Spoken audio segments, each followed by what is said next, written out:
तो देखिए अपन पढ़ रहे थे बॉडी फ्लूइड एंड सर्कुलेशन के बारे में, और हमने पढ़ लिया था कहां तक, प्लेटलेट तक, और ब्लड क्लॉटिंग भी मैंने बता दी थी। ठीक है, एक बार इसको रिवाइज कर लेते हैं कि ब्लड क्लॉटिंग में होता क्या है।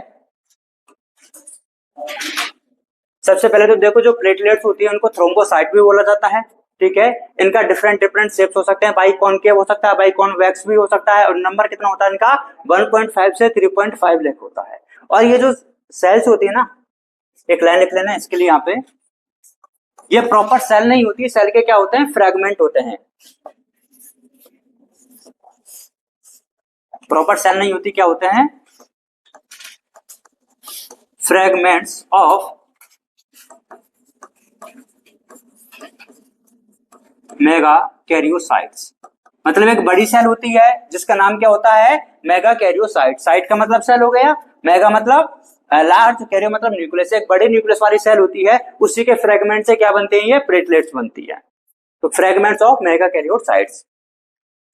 अब ब्लड क्लॉटिंग की अगर अपन बात करते हैं, तो ब्लड क्लॉटिंग में होता क्या है कि जब भी अपन को क्या लग जाती है, चोट लग जाती है, कोई भी इंजरी हो जाती है, तो ब्लड क्या है, थोड़े टाइम के लिए तो वहां से क्या है, फ्लो करता रहता है, और आफ्टर सम टाइम वो क्या हो जाता है, अपने आप ऑटोमेटिकली स्टॉप हो जाता है। इसका रीजन क्या हो, यहाँ पे देखो क्या प्रोसेस होती है। ये जो पूरी जो ब्लड क्लॉटिंग होती है वो एक क्या होती है, कैस्केड प्रोसेस होती है, मतलब कि चेन रिएक्शन होती है। कि मतलब पहले कोई एक इनएक्टिव रहता है, सबसे पहले क्या होगा, वो एक्टिवेट हो जाएगा, वो एक्टिवेट हुआ है तो वो आगे फर्दर किसी और को एक्टिवेट करेगा, देन वो एक्टिवेट होने के बाद में आगे अपना जो भी प्रोसेसिंग करनी है, जो भी फंक्शन करना है वो करता है। तो जैसे अपन को लगती है चोट, तो जो अपना एक्सटर्नल टिश्यू होता है वहां से तो क्या रिलीज हो जाता है, एक्सोथ्रोम्बोप्लास्टिन। और जो इंटरनल टिश्यू होता है, मतलब हमारी जो ब्लड वेसल्स होती है, वहां से भी क्या रिलीज होता है, एंडोथ्रोम्बोप्लास्टिन।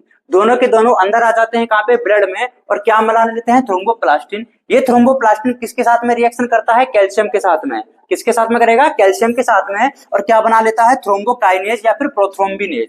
अब देखो अपन ने ये नया कॉम्प्लेक्स बनवाया है, तो कोई ना कोई काम तो होगा इसका। तो इसका काम क्या होता है कि जो प्रोथ्रोम्बिन होता है, जो कि नॉर्मली कैसे रहते हैं, इनएक्टिव रहते हैं कहां पे, प्लाज्मा में, उसको एक्टिवेट करवाने का काम किसका रहता है, थ्रोम्बोकाइनेज का या फिर प्रोथ्रोम्बिनेज का।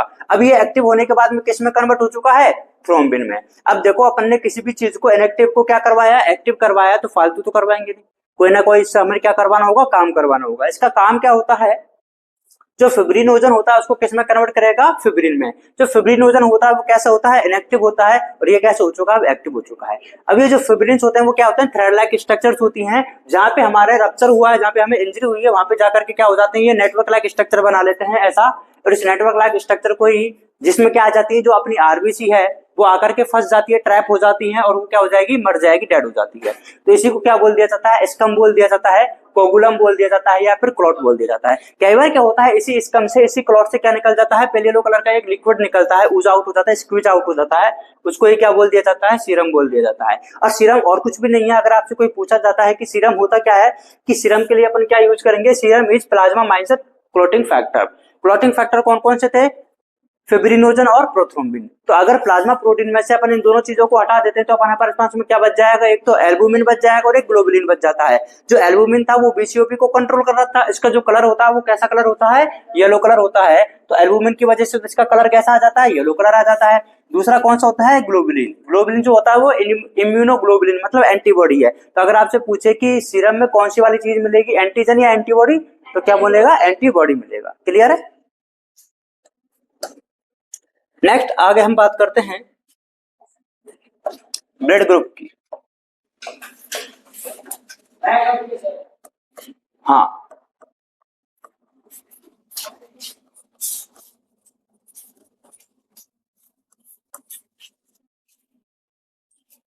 नेक्स्ट टॉपिक है ब्लड ग्रुप। देखो ब्लड ग्रुप को समझने से पहले अपन को दो चीजों के बारे में पता होना चाहिए। एक होता है एंटीजन, एक होती है एंटीबॉडी। एक एंटीजन एंड एंटीबॉडी।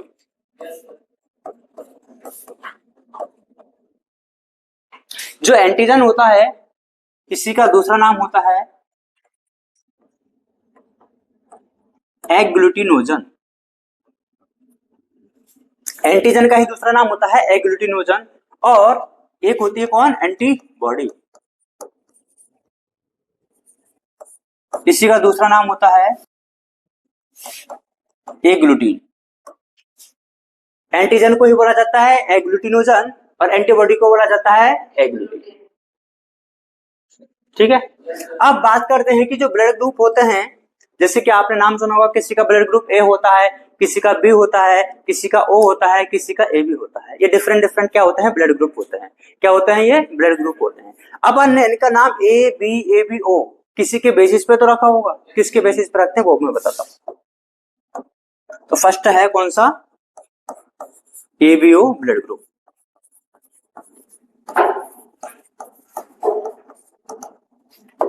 इससे पहले ये भी देखो कि ये जो एंटीजन होता है ना, ये तो कहां पे प्रेजेंट होता है, आरबीसी में, मतलब आरबीसी की सरफेस पर। ठीक है। और जो एंटीबॉडी होती है वो कहां पे पाई जाती है, ब्लड प्लाज्मा में। ये बात क्लियर है भाई। एंटीजन कहां पे प्रेजेंट होगा, आरबीसी की सरफेस पर, और जो एंटीबॉडी है वो कहां पे मिलेगी, ब्लड के प्लाज्मा में मिलेगी। क्लियर है इतनी बात। अब हम बात करते हैं जो एबीओ ब्लड ग्रुप है, इसका जो बेसिस है वो क्या है, on the basis of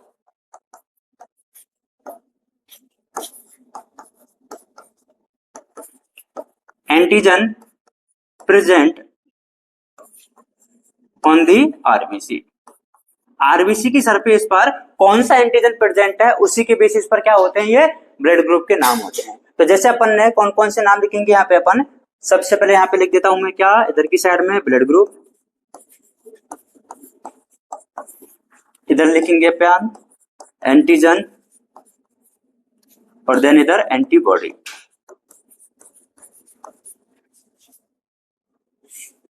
antigen जो होता है जिसके बेसिस पर इसका ब्लड ग्रुप दिया हुआ है। तो अगर मैं बात करूं कि आरबीसी की सरफेस पर अगर एंटीजन वाला एंटीजन कौन सा है, ये है, तो बताइए उसका ब्लड ग्रुप कौन सा होगा, ये होगा। अगर मैं बोलता हूं आरबीसी की सरफेस पर एंटीजन बी है, तो ब्लड ग्रुप कौन सा होगा, बी हो जाएगा। ध्यान इधर रखना है। अगर मैं बोलूं कि एंटीजन आरबीसी की सरफेस पर ए और बी दोनों है, तो ब्लड ग्रुप कौन सा हो जाएगा, ए बी। और अगर मैं बोल दूं क्या कि आरबीसी की सरफेस पर कोई भी एंटीजन नहीं है, ये क्या होता है, जीरो बोलते हैं इसको, लेकिन अभी अपन क्या बोल देते हैं, ओ बोल देते हैं। तो अगर कोई भी एंटीजन नहीं है तो कौन सा ब्लड ग्रुप है, ओ ब्लड ग्रुप। क्लियर है। अब एंटीजन तो क्या हो गया कि जो जैसा ब्लड ग्रुप होता है वैसा ही एंटीजन है, या फिर वैसा जैसा एंटीजन होता है वैसा ही ब्लड ग्रुप है, लेकिन इसका नाम क्या है, एंटीबॉडी। तो ये बॉडी के अगेंस्ट में काम करेगा ना। तो बताओ इसके ये अपोजिट होगा कि, या फिर एंटीजन ए है तो एंटीबॉडी भी यही होगी, इसके अपोजिट होना चाहिए ना, तभी तो एंटीबॉडी बोलेंगे। तो यहाँ पे जो एंटीबॉडी है वो कौन सी हो जाएगी, बी हो जाएगी। यहाँ पे ए हो जाएगी, अरे ए है तो बी और बी है तो ए, और यहाँ पे तो दोनों ही है, नो। तो यहाँ पे कोई भी एंटीबॉडी नहीं है, और यहाँ पे तो कुछ भी नहीं है, तो इसके लिए तो दोनों मिलेगी, ये भी मिलेगी और बी भी मिलेगी। तो आपको याद क्या रखना है कि जो ब्लड ग्रुप होता है उसका नाम जो रखा है किसके बेसिस पर रखा है, कि आरबीसी की सरफेस पर कौन सा वाला एंटीजन प्रेजेंट है। तो अगर मैं आपसे पूछ लूं तो क्या, ठीक है, अगर आरबीसी की सरफेस पर ए एंटीजन प्रेजेंट है तो ब्लड ग्रुप का नाम ए हो जाएगा, अगर बी है तो बी हो जाएगा, अगर ए बी दोनों है तो ए बी हो जाएगा, अगर एक भी नहीं है तो ओ हो जाएगा। अब एक जो एंटीजन है उसका अपोजिट क्या मिलेगा, एंटीबॉडी मिलेगी। अगर एंटीजन ए है तो एंटीबॉडी बी, अगर एंटीजन बी है तो एंटीबॉडी ए, अगर एंटीजन दोनों ही है तो उधर कुछ भी नहीं है, अगर ओ है तो दोनों है। समझ गए बात को। अब आपने ये भी देखा होगा कि किसी का अपन ब्लड ट्रांसफर भी तो करवाते हैं, ब्लड ट्रांसफ्यूजन करवाते हैं, कि कौन सा ब्लड ग्रुप वाला किसको दे सकता है, कौन सा ब्लड ग्रुप वाला किससे ले सकता है। तो वो वाली अपन चीज समझते हैं। अपने पास में देखो चार ही ब्लड ग्रुप हैं,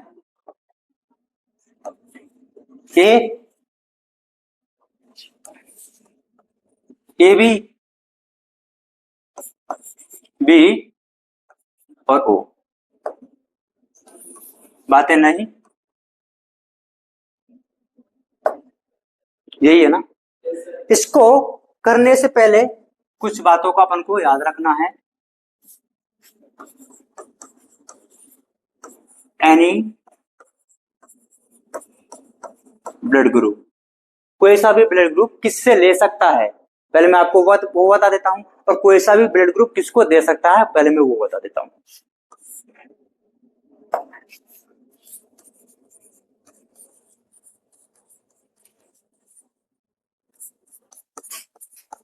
बस इसमें ये याद रखना कि किसी को अपन दे रहे हैं कि किसी से ले रहे हैं, समझ रहे हो भाई? किसी को दे रहे हैं कि किसी को ले रहे हैं, इधर ध्यान दो।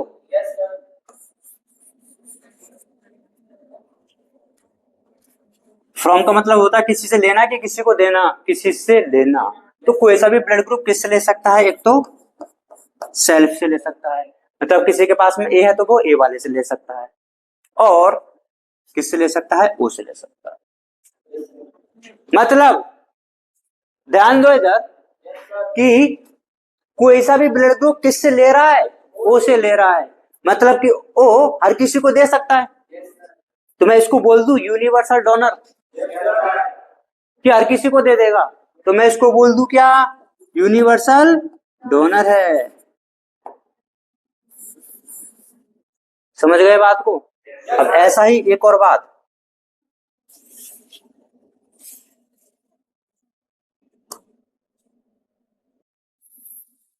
दूसरी बात क्या है? एनी ब्लड ग्रुप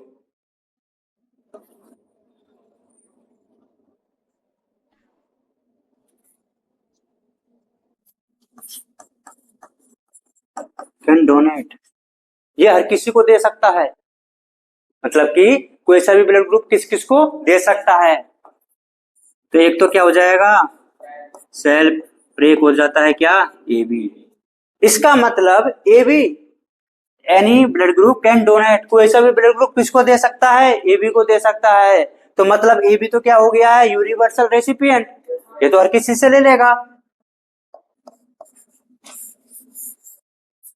समझ गए क्या? नहीं समझे?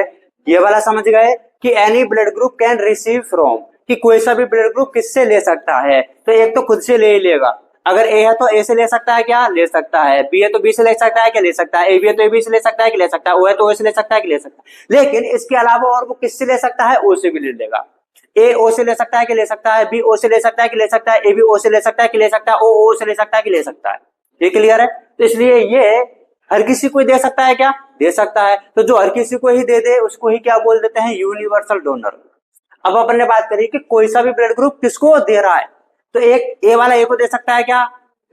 दे सकता है। बी वाला बी को दे सकता है क्या? दे सकता है। ए बी वाला ए बी को दे सकता है क्या? ओ वाला ओ को दे सकता है क्या? दे सकता है। और कोई सा ब्लड ग्रुप किसको और दे सकता है? ए बी को दे सकता है। ए वाला ए बी को दे सकता है क्या? यस। बी वाला ए बी को दे सकता है क्या? यस। ए बी वाला ए बी को दे सकता है क्या? यस। ओ वाला ए बी को दे सकता है क्या? यस। मतलब ये इसको हर कोई दे रहा है और ये हर किसी से ले रहा है, तो ये क्या हो गया है? यूनिवर्सल रेसिपिएंट हो रहा है। और ये हर किसी को दे रहा है, तो ये क्या हो गया? यूनिवर्सल डोनर हो गया है। ये बात समझ में आई? अरे आई कि नहीं आई? ये लेने और देने का मतलब रिसीव करने का और डोनेट करने का जो सिस्टम होता है वो होता है किसके बेसिस पर? उसके एंटीजन प्रेजेंट है या फिर नहीं है, वो कैसे समझो आप? ये वाला समझ में आ गया? अब मैं आपसे पूछता जा रहा हूं कि बताइए, ये जो ए ब्लड ग्रुप है ये किस किस से ब्लड ले सकता है? क्या ये, अरे मैं पूछ रहा हूं तब बताना है, क्या ये बी से ले सकता है क्या? नहीं ले सकता? ठीक है। क्या ये ओ से ले सकता है क्या? क्या ये ए बी से ले सकता है क्या? क्या ये खुद से ले सकता है क्या? तो बताओ, खुद से ले सकता है? क्या ए बी से ले सकता है? क्या ए ओ से ले सकता है? क्या ये ए बी से ले सकता है? From any blood group can receive, ये वाला ब्लड ग्रुप कैन रिसीव किससे? तो ए बी से क्या ले लेगा क्या? नहीं ले सकता ना। हाँ मैंने तो क्या, मैंने इसको बोला है ये हर किसी से ले सकता है, ए बी वाला देने का नहीं बोला। नहीं यही तो अलग है, ये दे रहा है वो ले रहा है। अभी वो बताएंगे उसका जो रीजन होता है ना, कि देखो ए के पास में जो एंटीजन है वो कौन सा है? ए है। एंटीजन कौन सा है? ए है। तो मतलब ये ए वाला किसको जानता है, केवल केवल ए को जानता है। किसको जानता है, ए को। तो देखो अगर आपके कोई घर में आएगा और नॉक नॉक किया उसने, तो आप किसी को जानते हो कि तभी तो उसको एंट्री दे सकते हो। या फिर आप किसी को भी नहीं जानते हो कि अननोन ही आ गया, तो आप क्या करोगे कि पापा को बुला के लेके आओ, ये सिस्टम होता है। तो अगर अपन बात करते हैं, देखो आपको सबके पास में कौन कौन से एंटीजन है, ए के पास में ए एंटीजन है, बी के पास में बी एंटीजन है, ए बी के पास में ए और बी दोनों है, और ओ के पास में तो कुछ भी नहीं है। अब मेरी बात सुनो कि ये अपन ब्लड किसको दे रहे हैं, पहले तो वो ध्यान रखो। इधर ध्यान देंगे, ए को दे रहे ना। अब किससे पहले, बी से देखते हैं। बी के पास में गए, बी आपके दरवाजे पे आया, बी से आप पूछोगे कि पता तेरे पास में कौन सा एंटीजन है, ये क्या बोलेगा कि मेरे पास में तो बी है। आप चेक करोगे कि मैं इसको जानता हूं क्या, कि ना तो ये मामा का है ना ही फूफा का, नहीं किससे नहीं लेंगे, क्योंकि उसको किसको जानता है, वो केवल और केवल ए को जानता है। ठीक है, फिर ये आया ओ, तेरे पास में कौन से एंटीजन है, कोई सा भी नहीं है, कि जिसको कोई नहीं जानता तो अपन भी क्या जानेंगे। ठीक है, इससे अपन ले सकते हैं। इसके पास में गया कि तेरे पास में कौन से एंटीजन है, कि मेरे पास में ए और बी दोनों है, कि ए को तो जानता हूं लेकिन बी, बी तो क्या है, हाँ। तो अपन क्या है कि इसके पास में तो कौन सा एंटीजन है, बी भी है भाई, ए तो है ही, और लेकिन साथ में कौन सा है, बी है। अभी तो अपन जानते ही नहीं है, तो इससे भी अपन नहीं लेंगे। ठीक है, अब यही, ये तो हो गया ए के लिए। अब अपन बात करते हैं दूसरा किसके लिए, बी के लिए। बी वाला बताओ किससे ले सकता है, खुद से ले सकता है क्या, ले सकता है। क्या बी वाला ओ से ले सकता है क्या, ले सकता है। क्या बी वाला ए बी से ले सकता है क्या, क्या बी वाला ए से ले सकता है क्या। तो ये जो अपन ट्रांसफ्यूजन है ना, इसमें कंफ्यूज बिल्कुल भी नहीं होगे अगर क्या ध्यान रखोगे कि सामने वाले के पास में कौन सा एंटीजन है और जो ले रहा है उसके पास में कौन सा एंटीजन है, वो मैच होना चाहिए, तभी वो ब्लड क्या हो पाएगा, ट्रांसफ्यूज हो जाएगा। बस ये कॉन्सेप्ट याद रखो कि मेरे को अगर ब्लड लेना है तो मेरे पास में कौन सा एंटीजन है, ए है, तो मैं बस किसको जानता हूं, ए को जानता हूं। और अगर किसी के पास में ए के साथ में बी भी है तो वो भी मेरे काम नहीं चलेगा। या तो तुम्हारे पास में ए होना चाहिए या फिर कोई सा भी नहीं होना चाहिए। या तो ए मिलेगा या फिर कोई सा भी नहीं मिलेगा तो अपना काम हो जाएगा, अदरवाइज नो। अगर मैं आपसे पूछूं ए बी के लिए, बताइए ए बी ओ से ले सकता है क्या। अब देखो ए के पास में, ए बी के पास में ए एंटीजन भी है और बी भी है, मतलब ये दोनों के जानता है। तो बता ओ के पास में तो कोई सा भी एंटीजन नहीं था, तो किसी को अगर कोई जानता ही नहीं है तो अपन को कोई दिक्कत है क्या, नहीं है। ठीक है, अब बात करते हैं क्या ए बी ए से ले सकता है क्या। ये दरवाजे पे आया कि ब्लड लोगे क्या, कि एंटीजन बोलो, ए एंटीजन है। चेक करेंगे कि ए को जानते हैं कि यस जानते हैं, ठीक है भाई ले लेंगे। अपने फिर कौन मिलेगा, बी मिलेगा। बी से पूछेंगे क्या एंटीजन है, बी एंटीजन है। चेक करेंगे जानते हैं क्या, यस जानते हैं, ठीक है हो गया। अब बात करते हैं, ये हो गया है, बी हो गया, ओ। ओ, अब देखो ओ के पास में कोई एंटीजन नहीं है, ये किसी को जानता है क्या, और इसको कोई जानता है क्या, कुछ नहीं। तभी तो अपन ने क्या बोला है, अब वो है, इसके पास में क्या नहीं है, ए और बी दोनों ही क्या है, एब्सेंट हैं। तो बताओ ये खुद से ले लेगा क्या, खुद से ले लेगा। अब इसको कौन देने आ रहा है, ए बी देने आ रहा है, तो ए बी देने आ रहा है, ए बी से ले लेगा क्या, नहीं लेगा। और ए देने आ रहा है इसको, ए से ले लेगा क्या, नहीं लेगा। बी देने आ रहा है, अब देखो इसकी क्या खास बात है, ये दे सबको रहा है लेकिन ले किसी से नहीं रहा। लेगा किससे, केवल लेगा किससे, केवल सेल्फ से लेगा।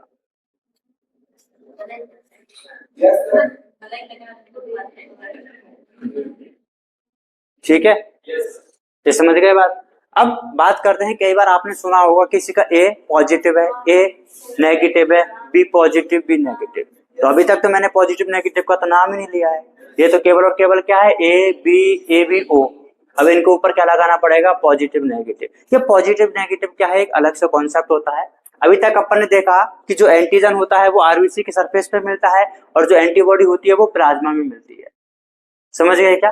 अब मैं इसको ही आपसे वापस से पूछ लेता हूँ, 30 सेकंड का टाइम है आपके लिए, इसको एक बार सरसरी निगाहों से देखना है, बातें कोई भी नहीं करेगा, फिर मैं इससे रिलेटेड आपसे क्वेश्चन पूछूंगा। ठीक है, एक बार सबको पूछ चेक कर लेने दो, सबका नंबर आएगा।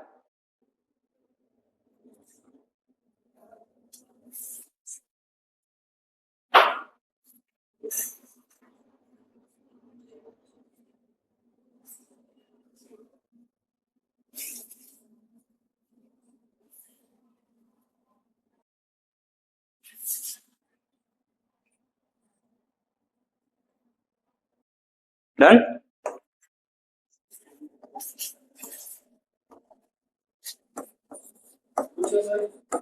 पूछ रहा हूं ना भाई, इतनी में क्या जल्दी हो रही तेरे को? ब्लड ग्रुप है अपने पास में,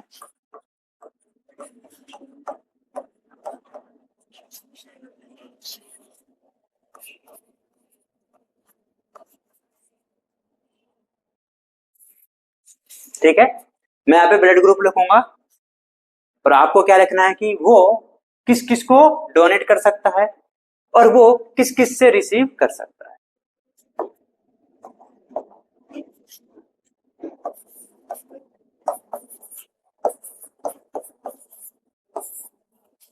ठीक है, मैं पूछता जाऊंगा, वो आपको बताते जाना है। क्या ब्लड ग्रुप ए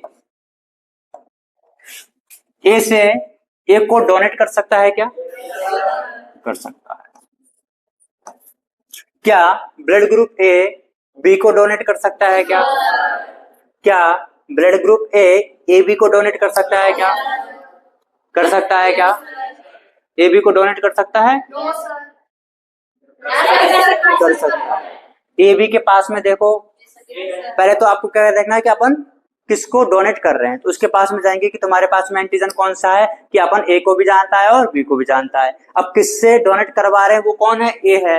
ए से पूछेंगे तुम्हारे पास में एंटीजन कौन सा है? ए है। अब उससे पूछेंगे तू इसको ए को जानता है क्या, कि हाँ मैं तो ए को भी जानता हूँ और बी को भी जानता हूँ, तो ले सकता है ना ये। क्या ये ओ को डोनेट कर सकता है? क्या नहीं सर। ओ के पास में चलो अब कि कौन से एंटीजन? नो एंटीजन, तो उसके पास में तो ए है, तो होगा, मैं तो नहीं जानता हूं, तो अपन उससे नहीं लेंगे। ठीक है। अब ये किस किस से रिसीव कर सकता है, तो बिना सोचे समझे एक तो अपन को वही लगा देना, और डोनर है तो कौन सा वाला है? ओ। बी, बी से ये ले सकता है क्या? क्या ए बी से ले सकता है? क्या नहीं है। पक्का पक्का, ठीक है। दूसरी बात करते हैं बी के लिए। बी बताओ, बी को डोनेट कर सकता है और इधर भी लिख सकते हैं।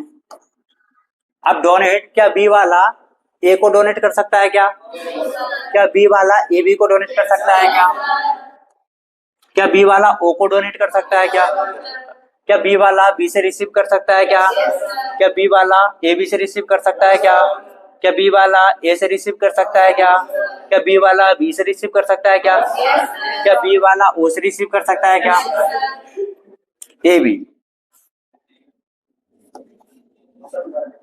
ए बी वाला ए को डोनेट कर सकता है? क्या ए बी वाला बी को डोनेट कर सकता है? क्या ए बी वाला ए बी को डोनेट कर सकता है? क्या ए बी वाला ओ को डोनेट कर सकता है? क्या बी वाला ए को डोनेट कर सकता है? क्या ए को पास में चलो, ए के पास में चलो। अब ए के पास में एंटीजन कौन सा है?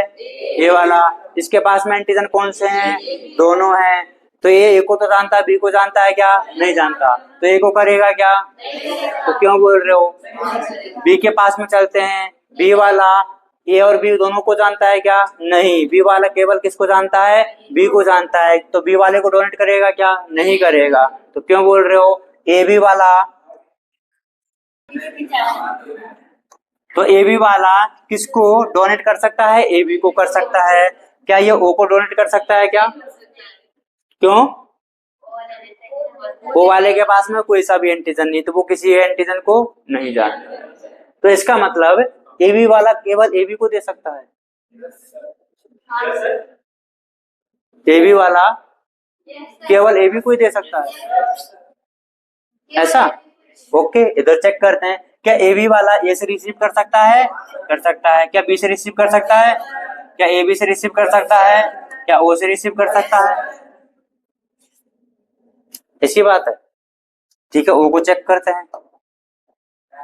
ओ वाला ए को डोनेट कर सकता है? क्या बी को, ए बी को, ओ को।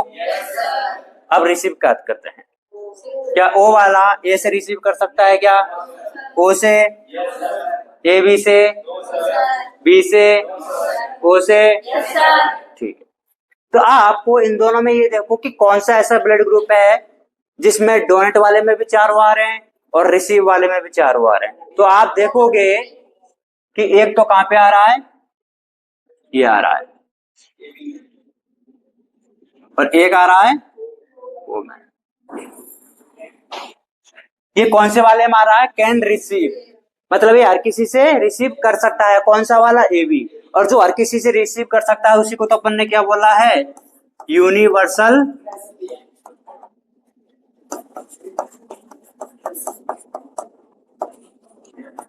रेसिपिएंट।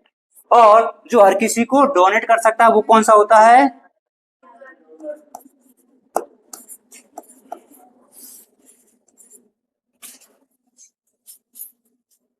समझ गए बात को?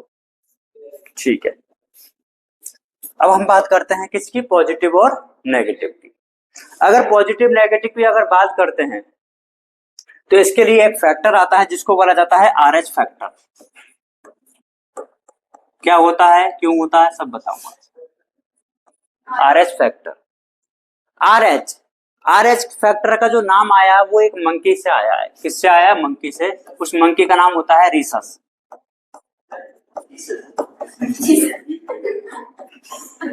Rhesus monkey. कौन सा मंकी है? Rhesus monkey. तो इसके नाम से ये आरएच फैक्टर, क्योंकि सबसे पहले ये डिस्कवर किसमें किया गया था? इस मंकी। ठीक है, अब आरएच फैक्टर है, मैं बात तो कर रहा था पॉजिटिव नेगेटिव की, और बता दिया क्या मैंने? आरएच फैक्टर यही होता है। देखो, एक होता है आरएच पॉजिटिव, एक होता है आरएच नेगेटिव। ये पॉजिटिव नेगेटिव भी क्या है? अपन ने नॉर्मली क्या बात करा थी कि अगर किसी के पास में ब्लड ग्रुप ए है तो उसके पास में एंटीजन ए होगा और एंटीबॉडी बी होगी। क्या मैंने एंटीबॉडी ऐसा तो नहीं बोला था कि ये कब बनेगी कब नहीं बनेगी? ऐसा कुछ नहीं बोला। मतलब मिलेगी, मिलेगी तो मतलब नेचुरल तरीके से मिलेगी। लेकिन इधर क्या होता है कि जो एंटीबॉडी होती है ना वो बाद में बनती है, नेचुरली नहीं मिलती है। लेकिन जो एंटीजन होता है वो तो आरबीसी की सरफेस पे मिलता है। तो अगर किसी में आरएच एंटीजन प्रेजेंट है तो उसको अपन ने क्या बोल दिया है? आरएच पॉजिटिव बोल दिया है। लेकिन आरएच एंटीबॉडी दोनों में ही क्या होती है? एब्सेंट होती है नेचुरल तरीके से।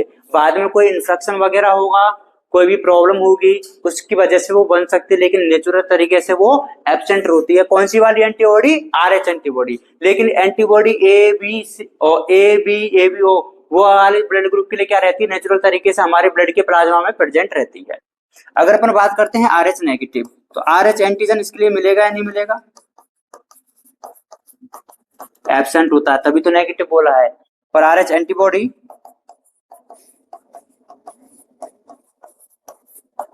इसमें भी एब्सेंट है। अब देखो, अगर मैं आपसे बोलूं कि ब्लड ग्रुप का नाम क्या है? ए पॉजिटिव है, गौर से देखना भाई, क्या है? ए पॉजिटिव है। हाँ रुक जाओ।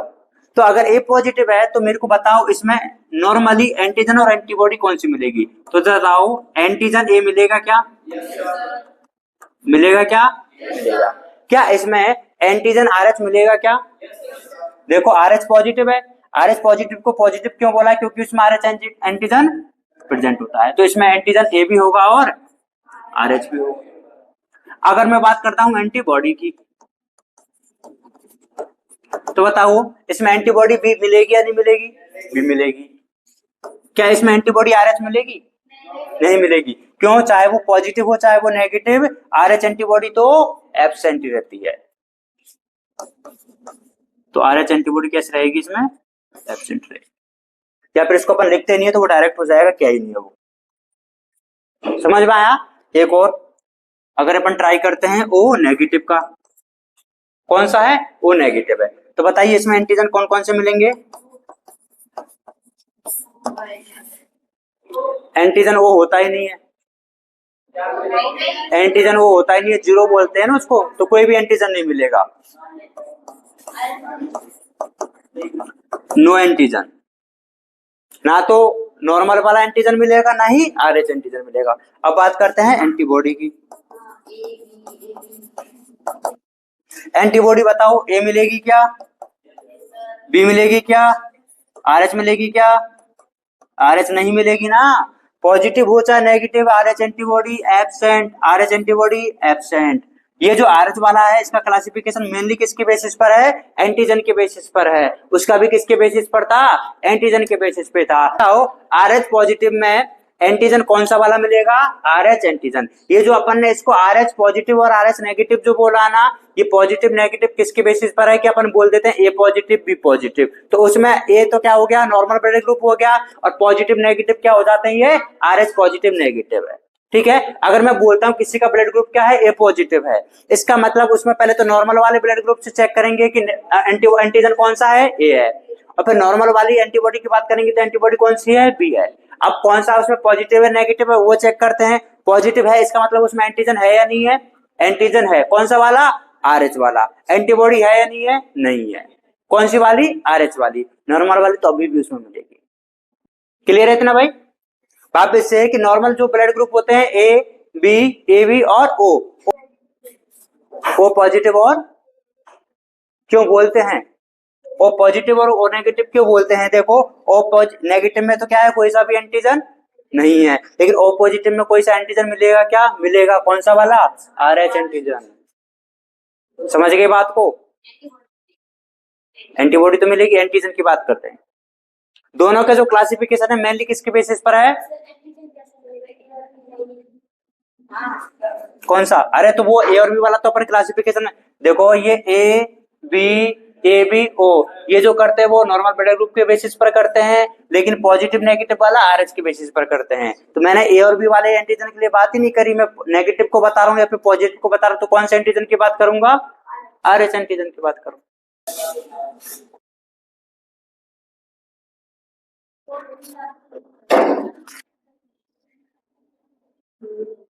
तो देखो अपन ब्लड ग्रुप के बारे में पढ़ रहे थे, जैसे कि A पॉजिटिव होता है, B पॉजिटिव होता है। इसमें ये जो पॉजिटिव और जो नेगेटिव जो है वो किसको रिप्रेजेंट करती है? RH एंटीजन के लिए। अगर पॉजिटिव आ रहा तो मतलब RH एंटीजन प्रेजेंट होगा, और नेगेटिव आ रहा तो RH एंटीजन एब्सेंट होगा। ठीक है। इसी से रिलेटेड एक कंडीशन होती है, उस कंडीशन का नाम होता है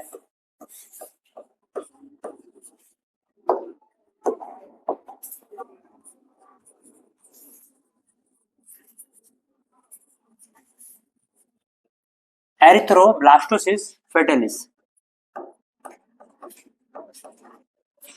या फिर इसी को बोल दिया जाता है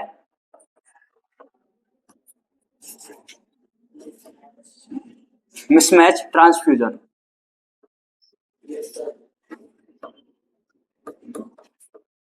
ठीक है। ये अपन एक कंडीशन है या फिर किसी एक केस को लेकर चल रहे हैं। जैसे कि नॉर्मली आपको पता होगा कि जो बच्चे होते हैं, जो प्रोजेनी होती है, जो बच्चे होते हैं वो मदर और जो फादर है उन दोनों के कॉम्बिनेशन से बनते हैं। ठीक है।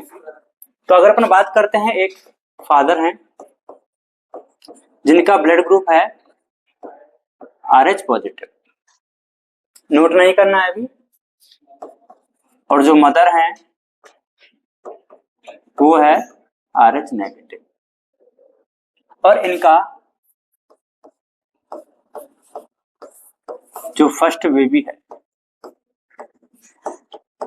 वो भी कैसा है? RH पॉजिटिव है। जो फादर है वो RH पॉजिटिव है, तो इसमें थोड़ा सा देख के बताइए, क्या RH एंटीजन प्रेजेंट होगा? मैं एंटीजन के लिए शॉर्ट फॉर्म AG लिख दूं क्या? ठीक है। और एंटीबॉडी के लिए A भी लिख दूं क्या? तो बताइए इसमें एंटीबॉडी। मदर की बात करते हैं, मदर में RH एंटीजन प्रेजेंट या एब्सेंट? एब्सेंट होगा। और एंटीबॉडी कैसे प्रेजेंट हो जाएगी? जब प्रेजेंट वाले में ही एब्सेंट है। जब मैंने बोला ना RH एंटीबॉडी तो मिलती नहीं। जो फर्स्ट बेबी होता है उसमें RH एंटीजन प्रेजेंट हो गया नहीं?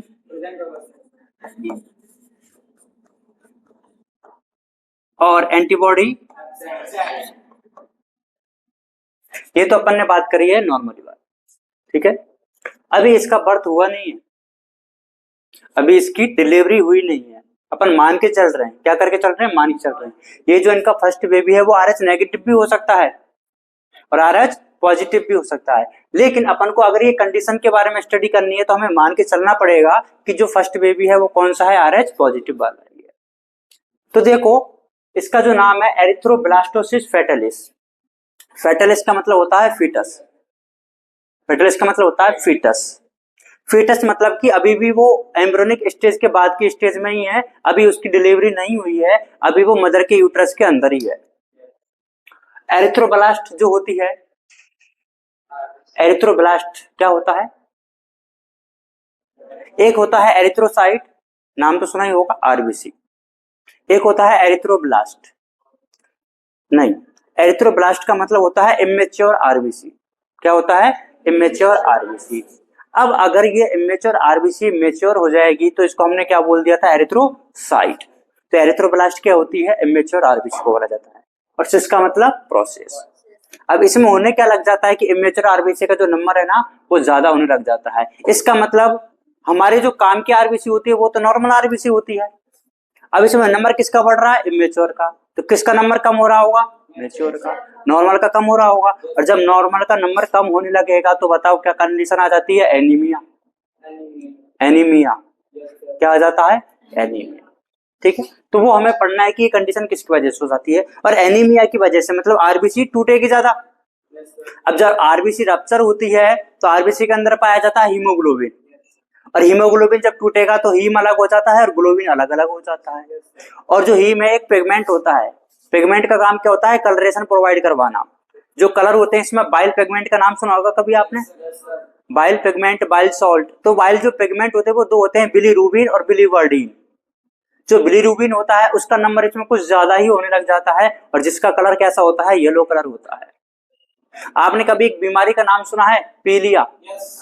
ये पीलिया नहीं, कलर वाला पीलिया होता है, जॉन्डिस जिसको बोला जाता है।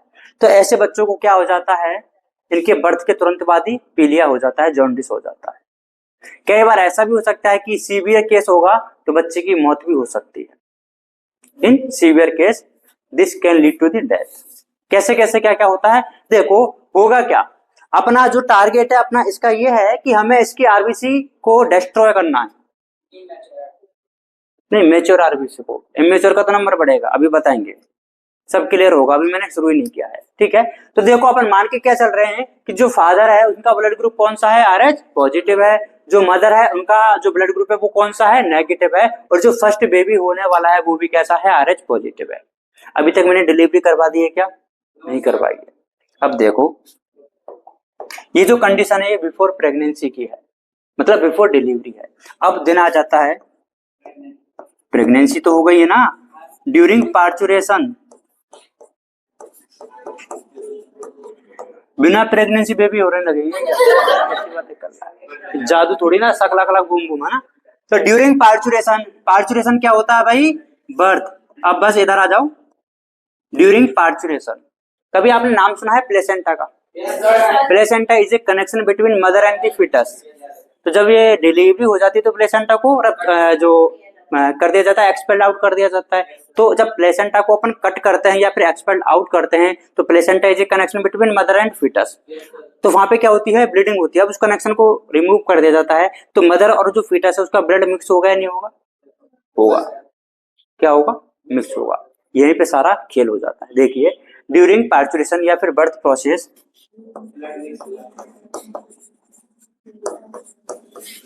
बातें नहीं करनी है, प्लेसेंटा क्या हो जाती है?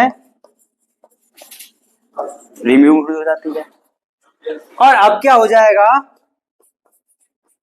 मिक्सिंग ऑफ, ये मदर है और ये फीटस है, this is the connection placenta. इसको मैं हटाऊंगा तो बताओ मिलेंगे या नहीं मिलेंगे?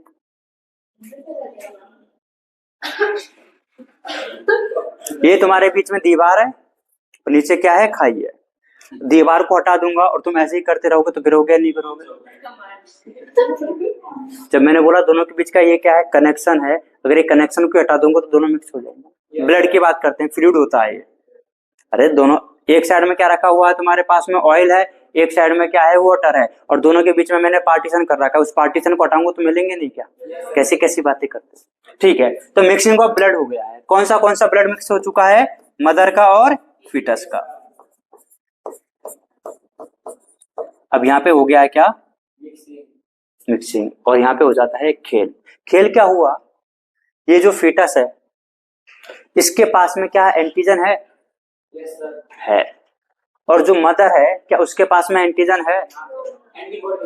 रुक तो जा, उससे बात करते हैं अपन कि वो इस एंटीजन को जानती है क्या? उसका ब्लड, मदर का ब्लड क्या इस एंटीजन को जानता है क्या? तो ये अपना है कि पराया है? पराया है। और पराये लोगों के लिए तो क्या बनाना पड़ेगा? एंटीबॉडी बनाना पड़ेगा। तो इसमें किसमें? मदर के ब्लड में।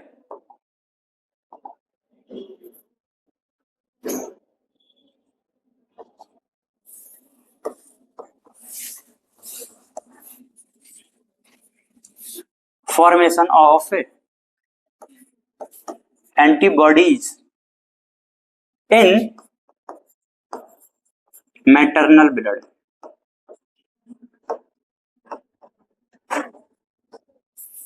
मैटरनल का मतलब मदर के ब्लड में क्या बन जाएगी? एंटीबॉडी बन जाएगी। yes, yes. क्या बन गई है? एंटीबॉडी बन गई। अब क्या हुआ, अब जो फर्स्ट डिलीवरी है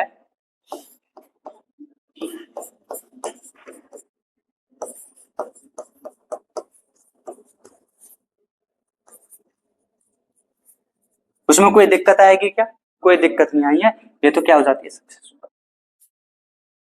अब बात करते हैं सेकंड डिलीवरी की, सेकंड प्रेगनेंसी की। अब सेकंड प्रेगनेंसी में भी क्या है, अपन मान के चलेंगे कि जो सेकंड बेबी होने वाला है वो भी कौन सा है? RH पॉजिटिव ही है। मान के चलना है। अगर आपको ये बीमारी करवानी है तो आपको क्या करवाना पड़ेगा कि जो सेकंड बेबी है वो भी कैसा होना चाहिए? RH पॉजिटिव वाला ही होना चाहिए। और हो सकता है क्या वो? हो सकता है, क्योंकि मदर और फादर तो सेम ही रहेंगे ना। ठीक है, अब बात करते हैं अपन सेकंड प्रेगनेंसी की। हंसने की तो कोई बात ही नहीं है इसमें।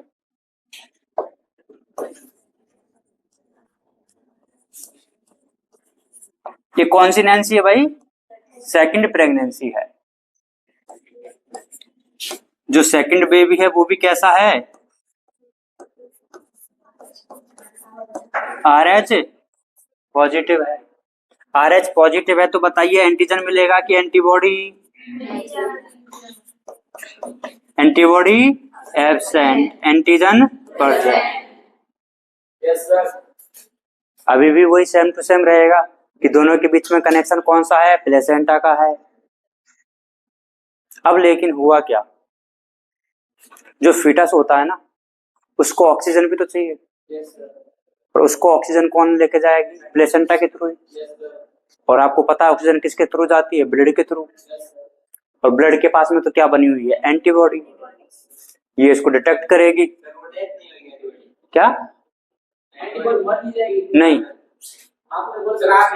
इसकी इतनी रहती है ना, सबका अलग अलग रहता है। इसकी इतनी रहती है कि सेकंड प्रेगनेंसी तक। 1 महीने वाली भी थी, 3 वाली थी ना, कोविशील्ड कोवैक्सीन अलग अलग थी कि एक 45 डेज के बाद में लगती थी एक। तो तब नहीं होगा, ये जो तुरंत बाद होनी चाहिए। फर्स्ट प्रेगनेंसी सक्सेसफुल हो गई ना, उसके तुरंत बाद, जस्ट बाद होना चाहिए। ये कौन कीड़े कर रहा है भाई? अभी भी सुधर सकते हो, टाइम है। हाँ, तो जो सेकंड प्रेगनेंसी है उसका भी अपन मान के चल रहे हैं कि जो बेबी है वो कौन सा है? RH पॉजिटिव वाला है। और दोनों के बीच में अभी भी कनेक्शन कौन सा ही है? प्लेसेंटा वाला ही है। और उस बेबी को क्या चाहिए? ऑक्सीजन चाहिए, that will be transported by blood. और ब्लड में तो ऑलरेडी क्या है? एंटीबॉडी बनी हुई है। एंटीबॉडी, एंटीबॉडी आएगी, इससे पूछेगी कहां से आया, पहचानेगी इसको अपना है कि पराया है? पराया है। तो पराया है तो इसके लिए क्या करना पड़ेगा? लड़ाई करनी पड़ेगी, अटैक करना पड़ेगा। और आपको पता होगा कि जो एंटीजन होते हैं वो RBC की सरफेस पे होते हैं। एंटीजन जो होते हैं वो RBC की सरफेस पे होते हैं। और जब ये एंटीजन से लड़ाई करेगी तो बताओ RBC का नंबर, RBC भी रप्चर होगी या नहीं होगी? अरे होगी कि नहीं होगी? अभी तो खत्म ही नहीं किया है। जब ये एंटीबॉडी, देखो सेकंड प्रेगनेंसी है उसमें भी क्या है? सेकंड बेबी क्या है? RH पॉजिटिव वाला ही है। ठीक है, तो प्लेसेंटा के थ्रू क्या होता है?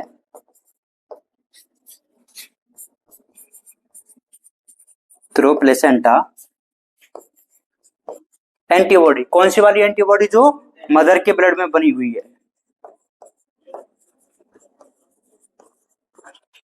एंटर, कहां पे एंट्री ले लेगी? Into foetal blood. और अब होगा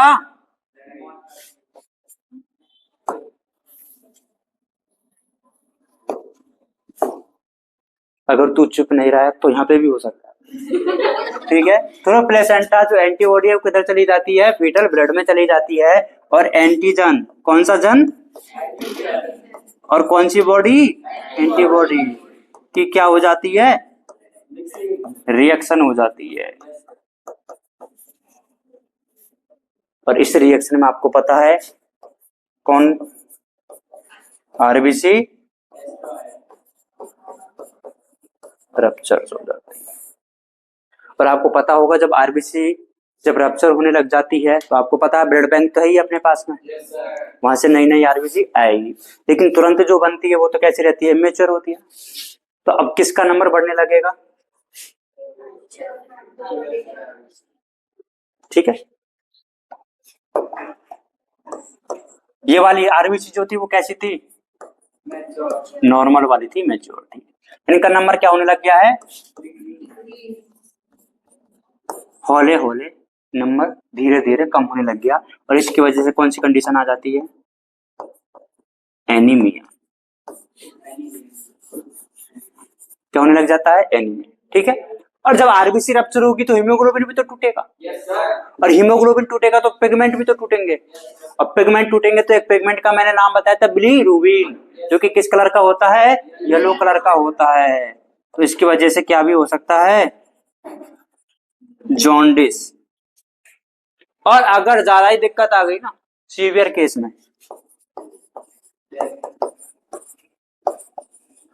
इन सीवियर केस, जरूर नहीं होगी ही, यहाँ पे लिखा MAY में, हो सकती है लीड टू डेथ। अब होता क्या है इसमें? अपन क्या गलती कर लेते हैं ना, वहां पे जो इसका नाम है एरिथ्रोब्लास्टोसिस, कई बच्चे और कई टीचर इसको ऐसे रिलेट कर देते हैं, ब्लास्ट का मतलब रप्चर होना, कि आरबीसी रप्चर हो गई है ना, और एरिथ्रो मतलब आरबीसी, तो एरिथ्रोब्लास्ट मतलब जो आरबीसी है वो रप्चर हो जाती है, उसका मतलब प्रोसेस। तो process of rupturing the RBC is known as erythroblastosis. और किसकी आरबीसी रप्चर हो रही है? फीटस की हो रही है। अभी अगर मैं तुम्हें ये बोल दूंगा तो तुम्हें तो सही लगेगा ना, लेकिन ये गलत है। उसका जो नाम है एरिथ्रोब्लास्ट वो किसके लिए है? इमेच्योर आरबीसी के लिए है। जब ये रप्चर होती है अब क्या बनने लग जाती है? इमेच्योर आरबीसी का फॉर्मेशन ज्यादा होने लग जाता है। तो एरिथ्रोब्लास्टोसिस, ये इमेच्योर जो आरबीसी होती है इसको ही क्या बोला जाता है? एरिथ्रोब्लास्ट बोला जाता है। अब किस में बन रहा है इनका नंबर ये ज्यादा? फीटस में, इसलिए इसका नाम क्या हो जाता है? एरिथ्रोब्लास्टोसिस फेटालिस हो जाता है। अब कि सर इसका इलाज क्या है? फिर इलाज क्या है इसका? इसका इलाज ये है कि जैसे जब बच्चे का जब जन्म होता है तो उसकी टेस्टिंग वगैरह की जाती है, ब्लड ग्रुप वगैरह चेक किया जाता है। अगर हमें पता लगा कि इसका ब्लड ग्रुप कौन सा है, RH पॉजिटिव है, और जो मदर है और जो फादर है उनका भी ब्लड ग्रुप चेक किया जाएगा। तो अगर उसमें ऐसा लगेगा कि ये वाला केस बन रहा है तो इसका मतलब कहीं ना कहीं क्या बन गई होगी? उसमें एंटीबॉडी बनी होगी। तो अपन क्या कर सकते हैं? उस एंटीबॉडी को डिस्ट्रॉय कर सकते हैं। लेकिन ये जो काम है वो कब किया जाना चाहिए एंटीबॉडी को डिस्ट्रॉय करने का? क्योंकि एक बार जब बनने लग जाएगी तो नंबर इंक्रीज ज्यादा हो जाएगा। कब करना चाहिए? फर्स्ट प्रेगनेंसी के तुरंत बाद में कि सेकंड प्रेगनेंसी से पहले? फर्स्ट प्रेगनेंसी के तुरंत बाद में, मतलब जब डिलीवरी हुई है उसके बाद में। बाद में करने से क्या मतलब है? बाद में तो उनका नंबर ही बढ़ जाएगा। तो इसका ट्रीटमेंट है क्या कोई? यस है।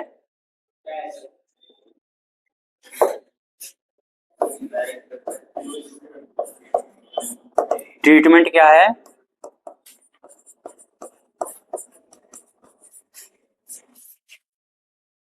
इंजेक्शन लगाया जाता है। इंजेक्शन ऑफ anti-RH एंटीबॉडी का, जिसको बोला जाता है एंटीरोगम।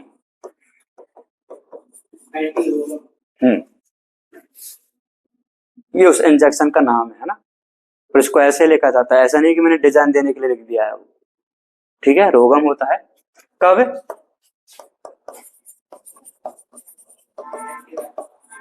इमीडिएटली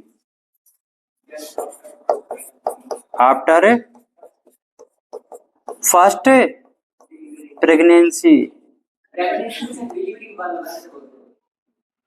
पर डिलीवरी प्रेगनेंसी के बाद ही तो होगी ना भाई, उस पूरे प्रोसेस को।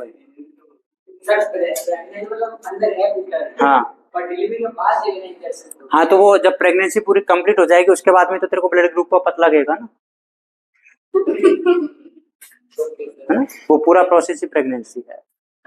समझ गए बात को? yes, sir. अब वो बात करते हैं कि ये जो एंटीबॉडी है वो बनी कब है? जब फर्स्ट बेबी बॉर्न हो गया ना, और ये जब मिक्सिंग हो जाती है तो उसके विद इन 3 डेज में बन जाती है, मतलब विद इन 72 आवर्स में बन जाती है। अगर 72 आवर्स में इंजेक्शन लगाना तभी तो बोला इमीडिएटली, तुरंत, उससे बनने से पहले बना दो। ठीक है, नहीं नहीं जरूरी नहीं है। क्या लिखा है ये? ऐसा लिखा नहीं कि 100% मरेगा ही मरेगा, नहीं, चांस से मर सकते हैं। और होता क्या है कि जरूरी नहीं है कि ये वाला केस हो तो ही होगा, नॉर्मल केस में भी बच्चों के जॉन्डिस हो जाता है, यही सेम केस है। हाँ, बड़े बच्चों में तो क्यों होगा जब नाम ही इसका फेटलिस है तो? अच्छा, बड़े बच्चों में क्यों होता है? वो ये ना, आरबीसी का नंबर कम हो जाता है ना, खून की कमी हो जाती है, अपन बोल देते हैं खून की कमी होने का मतलब क्या हुआ, खून में हुई क्या होता ही क्या है, सबसे ज्यादा आरबीसी तो ही होता है। 99% जो आपका ब्लड है, जो आरबीसी डब्ल्यूबीसी प्लेटलेट है, इनमें से सबसे ज्यादा कौन सी है? आरबीसी तो है। 99% तो कौन है? आरबीसी है, बाकी के 1% में दोनों है। और इसके पास में भी क्या पाए जाते हैं? पिगमेंट पाए जाते हैं।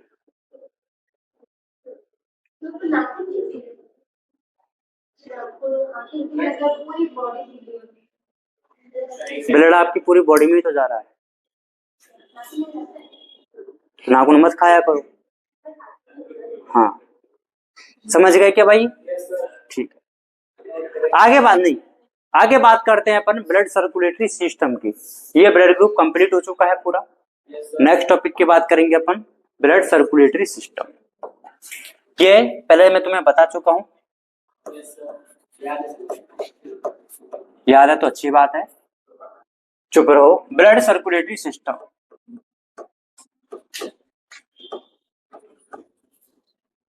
सिस्टम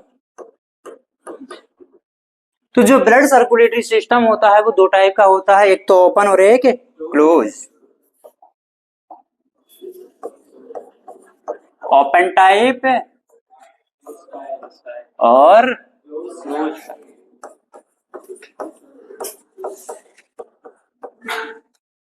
ओपन को ओपन क्यों बोला है?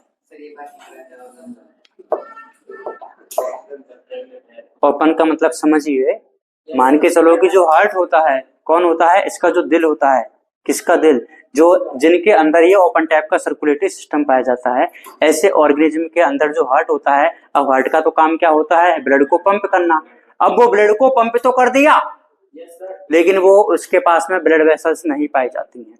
अब अगर मान के चलो कि उसने ब्लड को पंप किया तो वो किधर जाएगा? पूरी बॉडी में चला जाएगा। अब पूरी बॉडी क्या है? ये है, मान के चलो ये पूरा एक रूम क्या है? एक ऑर्गेनिज्म है, और उसका मैं क्या हूं? दिल हूं, हार्ट हूं। मैंने ब्लड को क्या किया? पंप किया, और तुम क्या हो? उसके टिश्यू हो और ऑर्गन्स हो, ये उसके क्या है? सेल्स है। तो ब्लड को मैं अगर पंप करूंगा तो बताओ, टिश्यू और ऑर्गन्स उसमें डूबे हुए रहेंगे या नहीं रहेंगे? डूबे हुए रहते हैं। और ये जो ओपन स्पेस है, इसको अपन क्या बोल देते हैं? कोई कैविटी, सीलोम या फिर साइनस बोल देते हैं। क्या इसमें किसी एक वेसल्स के थ्रू गया क्या ब्लड? नहीं गया है, मिक्स हो जाता है इसमें। ठीक,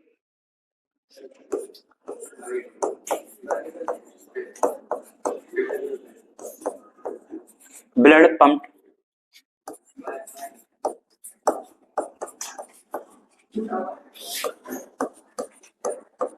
हार्ट ने किसको क्या किया? ब्लड को पंप किया। एंड कहां पे चला जाता है? ओपन स्पेस, स्पेस को क्या बोल दिया जाता है? साइनस। क्या इसमें ब्लड वेसल्स मिलेंगी क्या? तो मैं बोल दूं एब्सेंट होती है। क्या इसमें टिश्यू और ऑर्गन उसमें डूबे हुए रहते हैं क्या?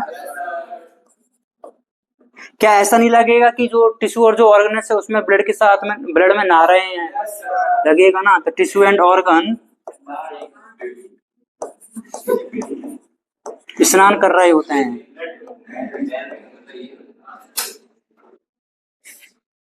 अब मैं आपसे पूछूं कि इसके एग्जाम्पल बता दो, तो बता दोगे क्या? हेमी कोडेटा, आर्थ्रो पोरिफेरा में सर्कुलेटरी सिस्टम की शुरुआत नहीं हुई है, सिस्टम की शुरुआत एनिलिडा से होता है।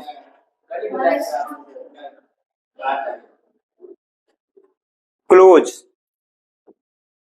क्लोज टाइप का जो सर्कुलेटरी सिस्टम होता है इसमें ब्लड को पंप किया जाता है। किससे?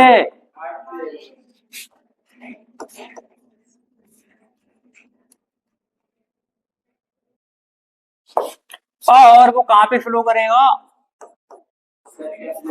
यस,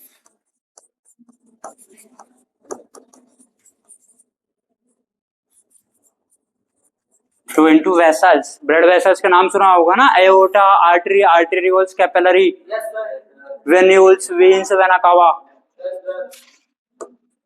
और क्या सबका डायमीटर सेम होता है क्या? वेरी करता है ना, वेरी करता है, वेरी। तो मैं लिख दूं यहाँ पे वेसल्स ऑफ वेरिंग डायमीटर। क्या इसमें ब्लड वेसल्स प्रेजेंट होंगी?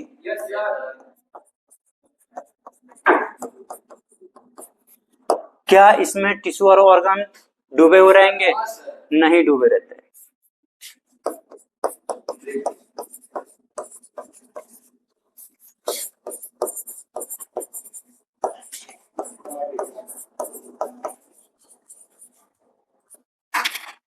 तुम्हारे अंदर कौन सा मिलेगा? तो मैं यहाँ पे लिख दूं कोर्डेटा, और मैं यहाँ पे लिख दूं एनिलिडा। ठीक है भाई? अरे ठीक है क्या? तो सर्कुलेटरी सिस्टम कितने टाइप के होते हैं? दो टाइप के, ओपन एंड क्लोज। आगे अपन जो बात करेंगे, अब हम खुद के बारे में बात करेंगे, ह्यूमन सर्कुलेटरी सिस्टम। उससे पहले आपको क्या करना है?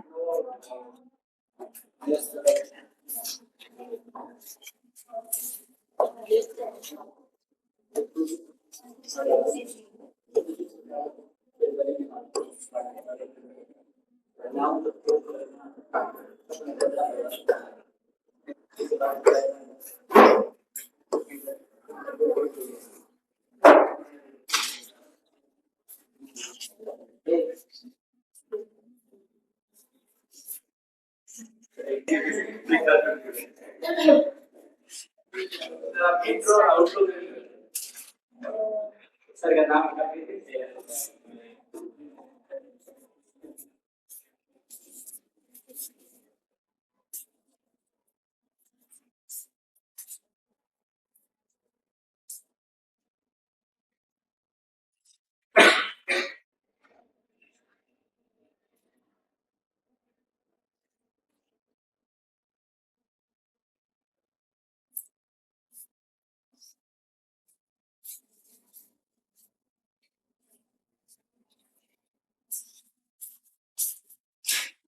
नोट करो।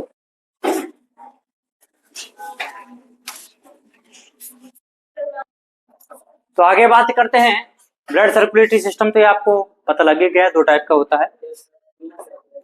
अब बात करेंगे ह्यूमन सर्कुलेटरी सिस्टम के बारे में। तो देखो ये जो सर्कुलेटरी सिस्टम है ना, ये तो अपन ने ओपन और क्लोज के बारे में बता दिया है, ठीक है। अब ऐसा ही सर्कुलेटरी सिस्टम आता है कि किसी में कंप्लीट होता है, किसी में इनकम्प्लीट होता है, किसी में सिंगल सर्कुलेशन होता है, किसी में डबल सर्कुलेशन होता है।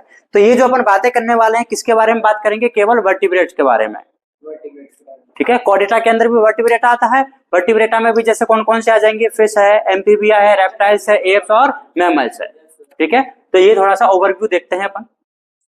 सबसे पहले किसके बारे में, फिश के, अभी नोट नहीं करना है। फिश के बाद में क्या आ जाता है, एम्फीबिया,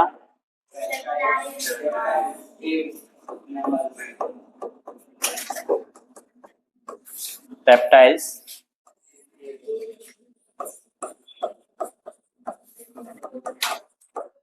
क्रोकोडाइल, एप्स और मैमल्स। इन तीनों में क्या है, सिमिलर चीजें होती है, ठीक है। अगर अपन बात करते हैं किसकी, फिश की, सबसे पहले तो बात करते हैं कि किसके हार्ट में कितने चैम्बर पाए जाते हैं।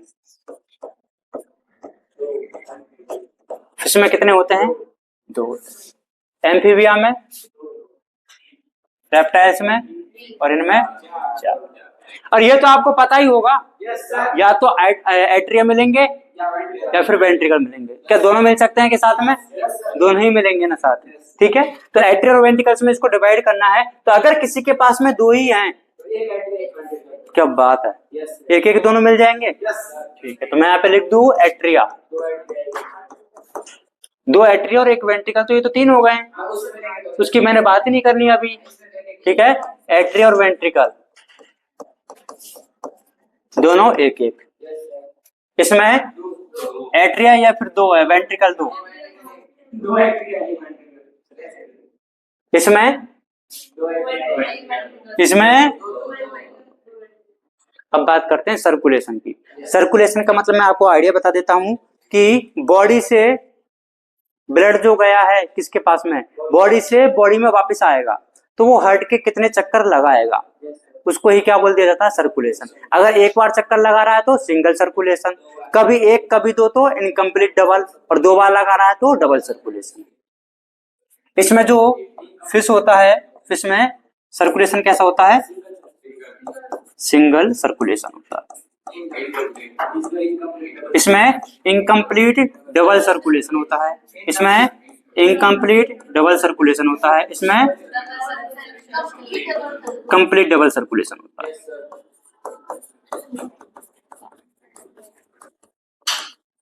ठीक है। बता दूंगा अभी क्या क्या होता है ना, सब समझ में आएगा। अगर बात करते हैं कि जो फिश होती हैं, इसमें जो ब्लड है वो मिक्स रहता है, मतलब ऑक्सीजनेटेड और डीऑक्सीजनेटेड अलग अलग रहता है कि मिक्स रहता है।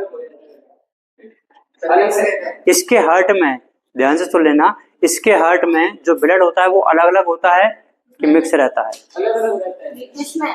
फिश में मिक्स रहता है ना। तो इसका मिक्स जो ब्लड होता है उसको बोल दिया जाता है वीनस ब्लड बोल दिया जाता है। क्या बोल दिया जाता है, वीनस। जो एक्चुअल में कैसा होता है, डीऑक्सीजनेटेड रहता है। कैसा रहता है, डीऑक्सीजनेटेड ब्लड रहता है। अगर अपन बात करते हैं एम्फीबिया और रेप्टाइल्स की, तो इसमें ऑक्सीजनेटेड भी होता है और डीऑक्सीजनेटेड भी रहता है, और अपन में भी ऑक्सीजनेटेड भी रहता है और डीऑक्सीजनेटेड भी रहता है। तो इसको तीनों के लिए लिख रहा हूं मैं, ये लाइन है ना। इस तरह का जो ब्लड होता है इसको बोला जाता है आर्टेरियो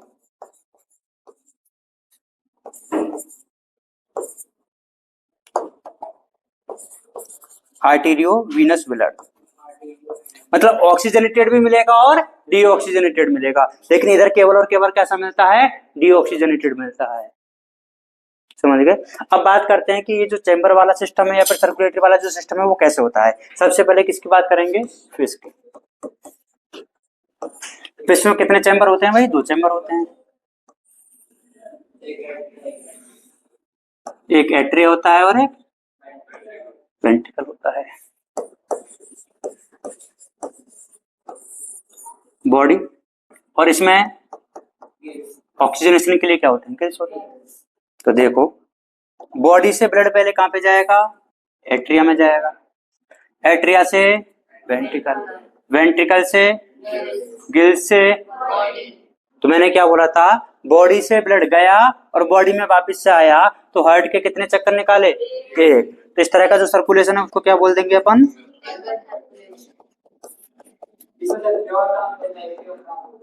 हाँ, अब देखो जो बॉडी से जो ब्लड जा रहा है, बॉडी से जो ब्लड जा रहा है किसके पास में, हेड के पास में।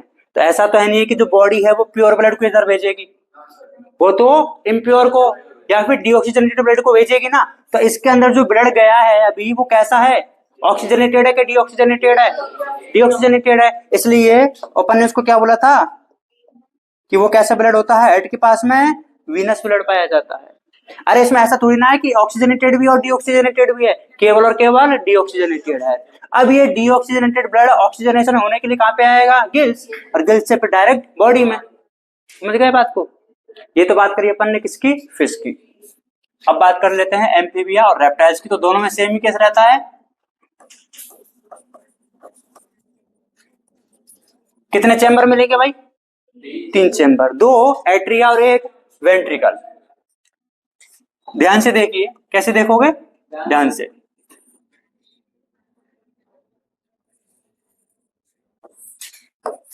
ये भी एट्रिया है, ये भी एट्रिया है, नीचे क्या है, वेंट्रिकल है। ठीक है। बॉडी इधर ऑक्सीजनेशन के लिए लंग्स, बॉडी से ब्लड जाएगा पहले किसके पास में, एट्रिया के पास में, चला गया।